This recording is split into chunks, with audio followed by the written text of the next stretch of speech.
Ya.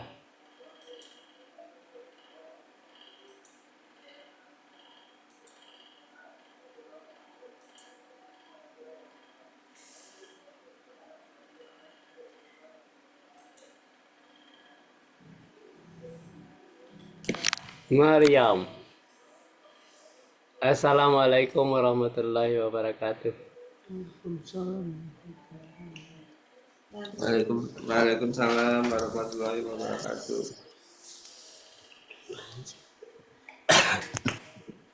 Innal hamdalillah nahmaduhu wa nasta'inuhu wa nastaghfiruh wa na'udzu billahi min syururi anfusina wa min sayyiati a'malina. May yahdihillahu fala mudhillalah wa may yudlil fala hadiyalah. La ilaha illallah wahdahu la syarikalah dan abduhu sallallahu alaihi Qur'anil karim. A'udzubillahi minasyaitonir rajim. Bismillahirrahmanirrahim.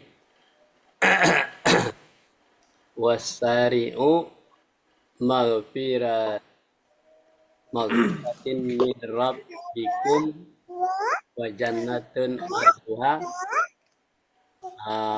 samawati wal ard uiddat lil muttaqin allazina yanquduna fis sarai wad darai wal qazimina al ghaiza wal 'afina 'anil nasi wallahu yuhibbul muhsinin. Surat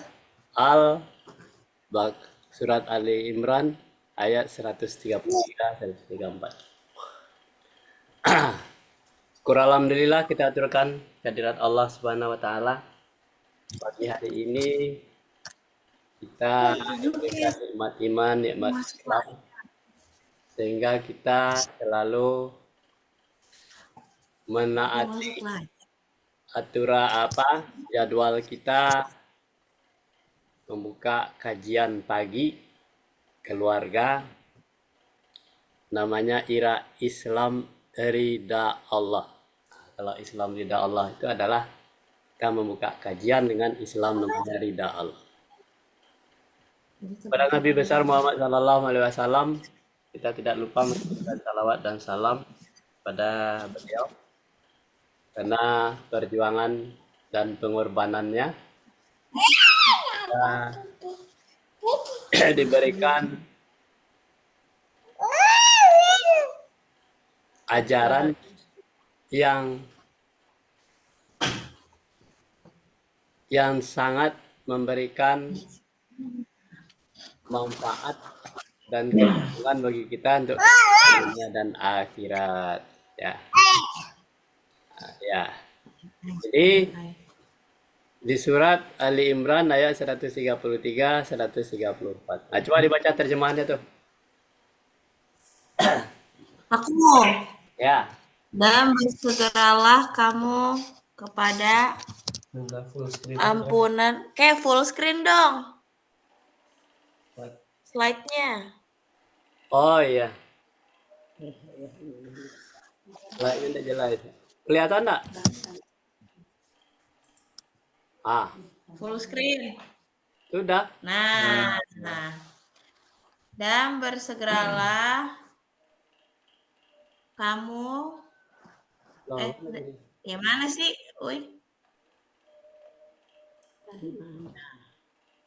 Di pulknya malah kabur. Udah loh. Iya. Sabar. Tadi di luar. 131. 133. Ini dia tuh. Dan bersegeralah kamu kepada ampunan dari Tuhanmu dan kepada surga yang luasnya seluas langit dan bumi yang disediakan untuk orang-orang yang bertakwa, yaitu orang-orang yang menafkahkan hartanya baik di waktu lapang maupun sempit, dan orang-orang yang menahan amarahnya dan memaafkan kesalahan orang. Allah menyukai orang-orang yang berbuat kebajikan. Ya. Kalau kita perhatikan terjemahan ayat ini bersegeralah. Kata bersegera itu berarti kita tidak boleh lalai, ya kan? Bersegeralah kepada ampunan dari Tuhanmu. Jadi manusia itu disuruh setiap saat, setiap dari bangun tidur, dia selalu bersegera minta ampun kepada Allah. Kenapa kita bersegera minta ampun? Karena kita tidak tahu kelemahan dan kekurangan kita di dalam kehidupan sehari-hari. Apakah kita dalam ucapan atau pendengaran kita yang tidak sesuai dengan keinginan Allah, makanya disuruh bersegera. Kalau bersegera artinya tidak boleh ditunggu-tunggu.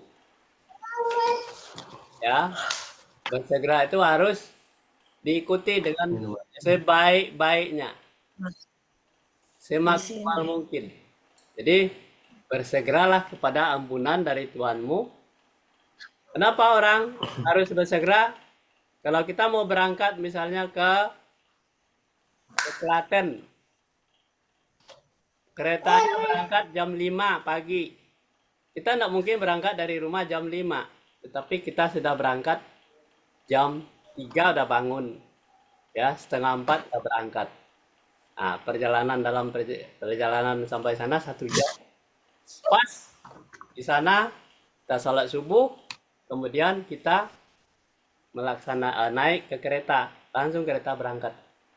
Kalau kita terlambat, kalau kita lalai, ini namanya kita tidak bersegera.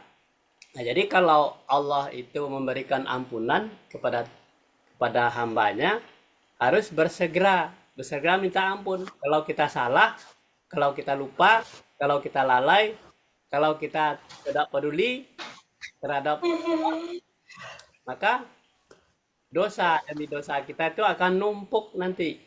Jadi oleh sebab itu kita minta ampun kepada Allah karena kekurangan dan kelemahan kita manusia. Kenapa? Apa harapan yang akan kita raih? Yaitu surga yang luasnya seluas langit dan bumi. Disediakan untuk orang-orang yang bertakwa. Siapa orang-orang yang bertakwa itu? Orang yang bersegera minta ampun kepada Tuhan. Nah, jadi kebanyakan manusia itu lupa pada Tuhannya, lupa kepada dirinya. Nah, ini masalah. Ini makanya disuruh bersegera. Nah, jadi agar kita selalu menahan untuk selalu menjaga keislaman kita yang bersih, suci, lurus, itu harus segera minta ampun kepada Tuhannya. Nah, itu untuk mempertahankan kualitas keimanan kita kepada Allah. Kemudian ciri-cirinya orang yang bertakwa itu ayat 134-nya, yaitu orang-orang yang menafkahkan hartanya. Nah, jadi menafkahkan hartanya baik di waktu lapang maupun sempit, dan orang-orang yang menahan amarahnya. Nah, pemahaman terhadap waktu lapang dan sempit. Kenapa? Kalau kita ada uang, ada waktu, ada orang yang akan dikasih, diberikan harga apa itu, menafkahkan harta itu apa saja. Ada ilmu dikasih, ada nasihat, dikasihkan nasihat kepada orang yang sekeliling kita. Nah, kalau ketika sempit, kita tidak punya apa-apa, tidak punya uang, tidak punya materi, tetapi kita nasihat, ilmu pengetahuan. Jadi oleh sebab itu, kita orang-orang yang bertakwa itu harus mempersiapkan diri untuk punya wawasan pengetahuan, punya uang, bagaimana caranya kita putar otak supaya kita lalu memberikan nafkah harta kita, apa yang kita punya kepada orang yang kepada waktu lapang dan sempit, kepada orang yang berhak menerimanya. Kemudian orang yang menahan amarahnya. Nah, amarah itu bisa ditahan selama kita masih sadar. Jadi oleh sebab itu jangan membiasakan diri marah. Kadang-kadang sedikit saja kita tidak diabaikan orang, kita marah. Tidak boleh menahan amarah. Kita mikir dulu, kita akan meloncat menyampaikan ucapan yang tidak baik. Itu kita tahan dulu, kita mikir dulu. Jadi kalau orang selalu mikir, ini ucapan saya bagus apa enggak? Apa enggak oleh orang. Nah, itu ditahan amarah. Ngapain? Nah, kemudian memaafkan kesalahan orang lain. Dan ini yang paling sulit bagi kita. Orang tidak bersalah, kita merasakan orang itu bersalah, kita maafkan kesalahan orang lain. Nah, Allah menyukai kepada orang-orang yang berbuat kebajikan. Sukanya Allah itu. Nah, jadi kesukaan Allah yang penting. Ini ciri-ciri orang-orang yang mendapat seluas langit dan bumi. Ya. Kita lanjut ya. Nah, tadi udah dari Klaten udah. Klaten.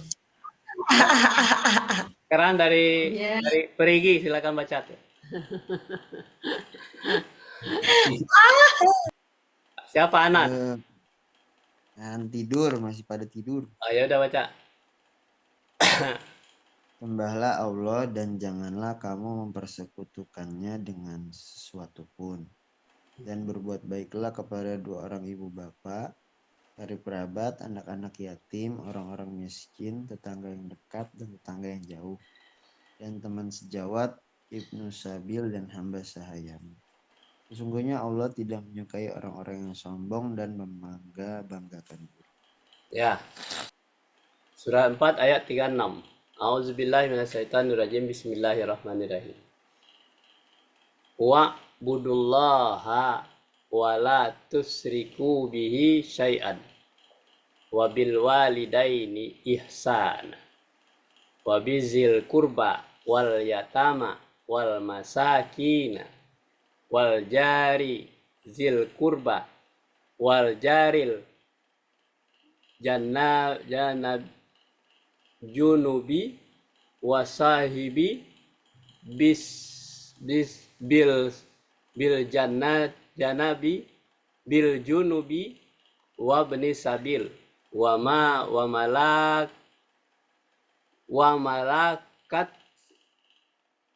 malakat aimanukum innallaha la yuhibbu man kana muhtala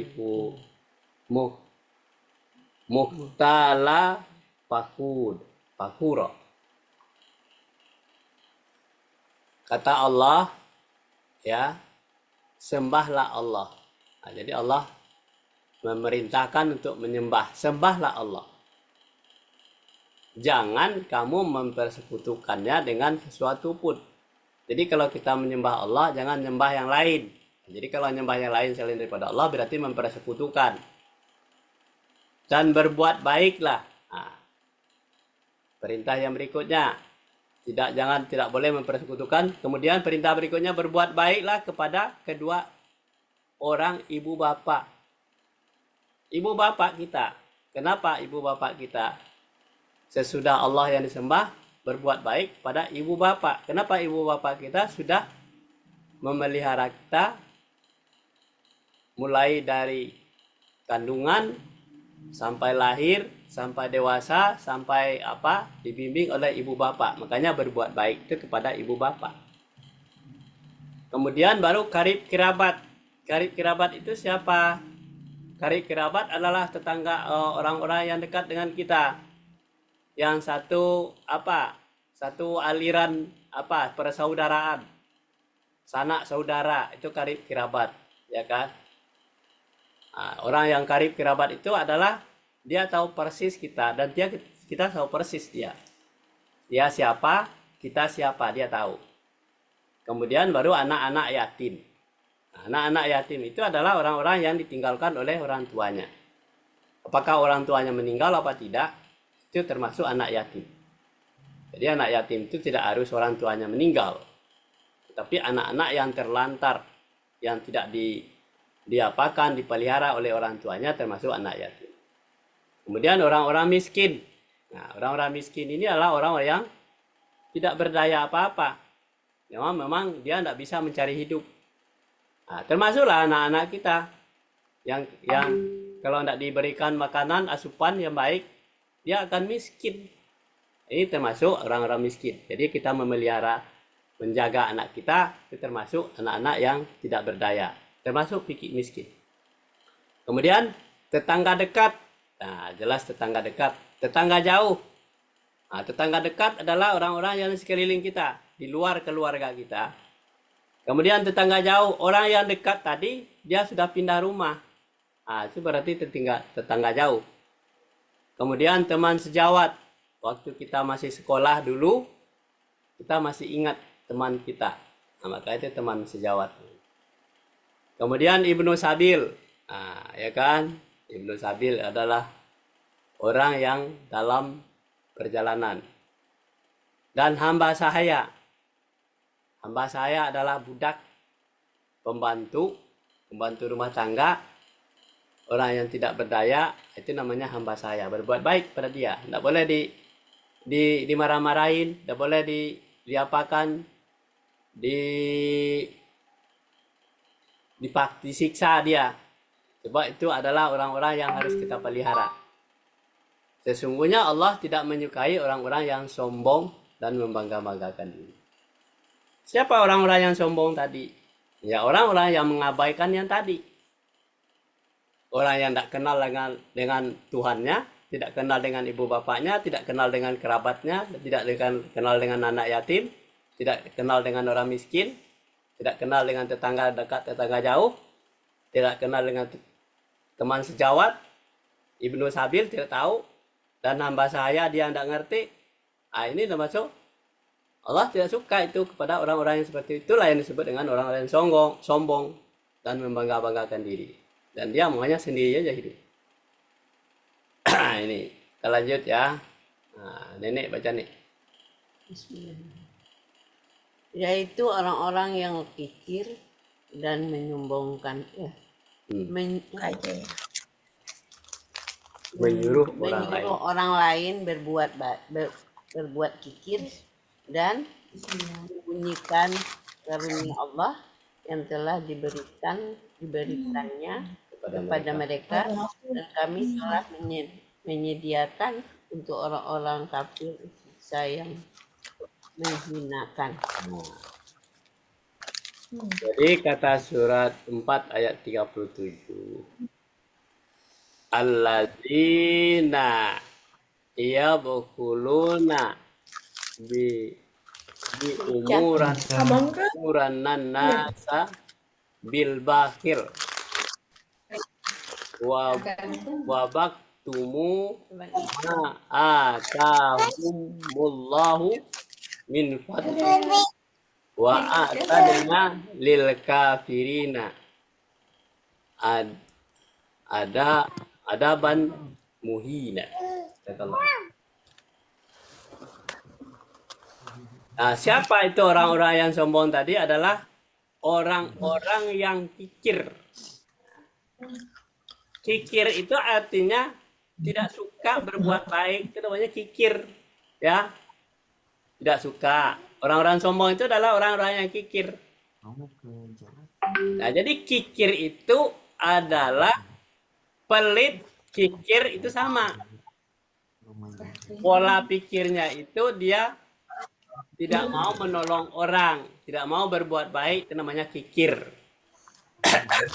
Dia maunya untuk dirinya sendiri. Dia maunya menyuruh-nyuruh orang saja. Nah, menyuruh orang. Kemudian menyuruh orang lain berbuat kikir. Nah, berbuat kikir. Akibatnya dia kikir juga. Ya kan? Dan menyembunyikan karunia Allah yang diberikan kepadanya, kepada mereka. Apa yang disembunyikan? Kenapa dia menyembunyikan karunia Allah? Karena kekikiran tadi. Dia punya, dianggap tidak punya. Dia punya itu, tapi tidak disebarkan kepada orang lain. Dia punya nasihat, tetapi tidak nasihatkannya. Dan kami telah menyediakan untuk orang kafir siksa yang menghinakan. Nah, jadi orang kikir itu sederajat dengan orang kafir. Kikir dengan kafir itu berdekatan. Nah, orang kafir itu dia tidak suka yang disenangi oleh Allah. Dia suka hanya yang dilarang oleh Allah. Itu namanya kikir. Lanjut, ya. Apalagi ini baca nih. Aku. Ya. Sesungguhnya Allah tidak akan mengampuni dosa syirik. Dan Dia mengampuni segala dosa yang selain dari syirik itu. Barang siapa yang dikehendakinya, barang siapa yang mempersekutukan Allah, maka sungguh ia telah berbuat dosa yang besar.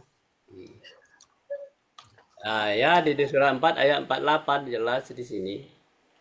Innallaha la yaghfiru an yusraka bihi wa yaghfiru ma duna zalika liman yasha'u wa may yusrik billahi iftara isman azima. Kata Allah, sesungguhnya. Nah, kalau Allah itu tidak main-main. Sesungguhnya. Sesungguhnya. Jadi kalau kata sesungguhnya itu tetap Allah. Ya kan? Itu sudah penekanan kepada orang-orang supaya jangan melakukan yang tidak disukai Allah. Ya, Allah tidak akan mengampuni dosa syirik. Nah, orang yang menyembah Allah tadi tidak mau dipersekutukan dengan lain. Orang syirik itu adalah orang yang menyembah selain daripada Allah. Mempersekutukan Allah. Mempersekutukan Allah dengan manusia, mempersekutukan Allah dengan setan, dengan Allah dengan jin. Nah, itu adalah namanya syirik. Tidak diampuni dosanya. Jadi kalau walaupun dia sholat, puasa, ngaji, bersedekah, melihara anak yatim, punya pesantren, ya, punya anak didik, punya anak binaan, suka berdarmawan, berbuat baik. Kalau dia syirik, semua amalannya itu akan hilang karena kesyirikannya tadi. Nah, doanya tidak diampuni dosanya. Jadi apa artinya puasa, sholat, berbuat baik, berzakat, naik haji, kemudian menginfakkan hartanya, berkurban, menyantuni anak yatim, membantu orang-orang yang ditimpa musibah, tsunami, gunung Merapi, Galodo misalnya. Apa artinya itu? Kalau dia syirik, tidak ada maknanya. Walaupun di mata manusia dia baik, tetapi di mata Allah, ya orang ini adalah orang yang syirik. Dosanya tidak diampuni, semuanya amalannya itu akan hilang. Nah, kemudian Allah itu akan mengampuni segala dosa selain dari syirik itu. Nah, selain dari syirik, asal jangan syirik aja, dosanya akan diampuni. Bagi siapa yang dikehendakinya dan barang siapa yang menyekutukan Allah, maka sesungguhnya dia berbuat dosa yang besar. Nah, jadi dosa yang besar itu adalah dosa syirik tadi. Nah, jadi kalau syirik, nah, kata orang, ada orang ini syirik, nah, dia syirik. Nah, syirik itu artinya dia tidak percaya. Nah, dia syirik kepada orang itu. Dia tidak percaya kepada orang. Kalau syirik kepada Allah, tidak percaya kepada Allah. Inilah maksudnya. Ya. Jadi dosanya tidak diampuni, amalannya tidak diterima. Itulah manusia nanti, manusia yang bangkrut pada hari kiamat. Dikumpulkan orang itu berdiri semua. Mana salatmu ini? Mana puasamu ini? Mana zakatmu? Mana hajimu, mana ini semuanya? Ada semuanya sama dia. Mana korban apanya? Menafkahkan harta waktu lapang waktu sempit? Ada. Tetapi kamu syirik. Nah, kalau dikatakan oleh Allah syirik, semuanya tidak bermakna sama sekali. Jadi oleh sebab itu syirik menyembah selain daripada Allah atau percaya kepada ajaran nenek moyang kita. Kita percaya kepada Iya. kesaji-sajian, percaya kepada dukun, percaya kepada Iya. apa yang tidak diajarkan oleh Rasulullah. Ini termasuk adalah syirik. Kalau tidak ada kita tahu, misalnya kita melakukan sesuatu ibadah menurut kita ini baik, tetapi menurut Allah itu tidak ada gunanya. Nah, jadi sampai sehingga kita percaya kepada orang pintar, kepada dukun, kepada kiai, kepada ustadz. Kalau dia tidak ada dasarnya Al-Quran, tidak usah percaya sama dia. Itu termasuk syirik. Jadi kalau misalnya sakit, minta obat ke sana ini itu dimantrakan itu sembuh. Itu berarti kita sudah tidak minta kepada Allah lagi, sudah minta kepada manusia. Kalau minta kepada manusia selain daripada Allah, itu namanya syirik. Walaupun dia puasa, walaupun dia naik haji, tapi kalau masih percaya kepada yang lain, pada suatu hal, maka dia adalah orang-orang yang syirik. Nanti semua amalannya hilang. Udah kayak mau sekolah kan? Jam segini makan. Nah, baca tuh. Baca tuh. Yang mereka sembah selain Allah itu tidak lain hanyalah berhala, dan dengan menyembah berhala itu mereka tidak lain hanyalah menyembah setan yang durhaka. Nah, ini surah 4 ayat 117. In yada'una min dunihi illa insa wa in yud'una illa syaitanan marida. Yang mereka sembah selain dari Allah itu tidak lain hanyalah berhala. Nah, jadi berhala ya. Ada pemahaman berhala, kita memikirkan berhala itu seperti patung. Kan itu. Berhala itu apa yang kita cintai selain daripada Allah. Kita senang kepada perhiasan-hiasan yang kita punya. Kita senang kepada apa saja yang kita sukai. Sehingga kita lalai, akibatnya itu sudah termasuk berhala. Nah, jadi berhala itu luas, artinya apa yang kita senangi dalam kehidupan di dunia melalaikan kita untuk menyembah Allah, ingat kepada Allah, itu namanya berhala. Ya kan? Nah, kalau berhala itu, kalau misalnya orang dia takut kepada atasannya karena akan dipotong gajinya, akan diapa karena dia melakukan suatu ibadah. Yang tidak sholat karena dia takut kepada atasannya. Ini termasuk berhala. Kenapa? Lebih kuat daya tarik dari atasannya daripada kepentingannya kepada Allah. Itu termasuk berhala. Nah, jadi berhala itu ada di dalam diri kita sendiri. Kalau keyakinan kita untuk sesuatu yang baik, kita harus pilihkan masalah urusan dunia untuk akhirat. Jangan sampai kita jadi kemudian dan dengan menyembah berhala itu berarti kita taat kepada aturan-aturannya. Iya. Itu berarti kita sudah menyembah dia. Kenapa? Kita takut akan di PHK, takut akan segala macamnya. Nah, dengan ancamannya itu termasuk menyembah dia. Walaupun kita tidak sholat seperti sholat menyembah Allah, tetapi menyembah dia. Takut tidak kita terhadap apanya. Amerika tidak lain hanyalah menyembah setan. Nah, jadi setan yang durhaka itu adalah orang-orang yang menghalang-halangi kita untuk berbuat baik. Ya.